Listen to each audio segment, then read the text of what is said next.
Hey guys, ఇవాళ evening డిన్నర్కి ఏంటంటే ఒక బాషాబాయ్ చికెన్ పొగడితో అయితే స్టార్ట్ చేశాను అనమాట. మ్యాటర్ ఏంటంటే ఇవాళ ఈవినింగ్ డిన్నర్ కోసం కాజాగూడ రోడ్లో ఉన్న సఖీ కేఫ్ అండ్ కిచెన్కి అయితే వెళ్ళిపోయాం. ఇక్కడ నెక్స్ట్ ఏంటంటేనేమో ఒక సత్యవతి గారి మిరియాల కోడి ఎప్పుడు ట్రై చేశాను. ఇది హైలైట్గానే ఉంది.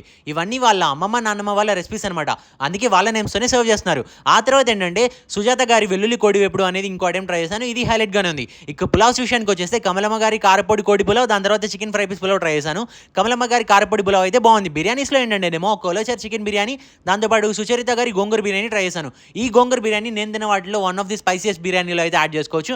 నాకు టేస్ట్ కూడా బాగా నచ్చేసింది. ఆ తర్వాత ఏంటంటే నేను రాయలసీమ స్టైల్లో బ్రేక్ఫాస్ట్ ఐటమ్స్ కూడా సర్వ్ చేస్తున్నారు. నెక్స్ట్ వీక్ అయితే ఏ వెజ్ టిఫిన్ అయినా కానీ సార్ జస్ట్ 25 రూపీస్కే వస్తుంది. పైగా మన వాళ్ళ దగ్గర నాన్ వెజ్ టిఫిన్స్ కూడా ఉన్నాయి. ఈ నాన్ వెజ్ టిఫిన్స్లో ఇచ్చే ఈ చికెన్ కర్రీ మాత్రం విలేజ్ స్టైల్లో కుక్ చేస్తూ ఉంటారు. పల్లి చట్నీ మాత్రం ఎక్సలెంట్గా ఉందని మాత్రం చెప్పగలను.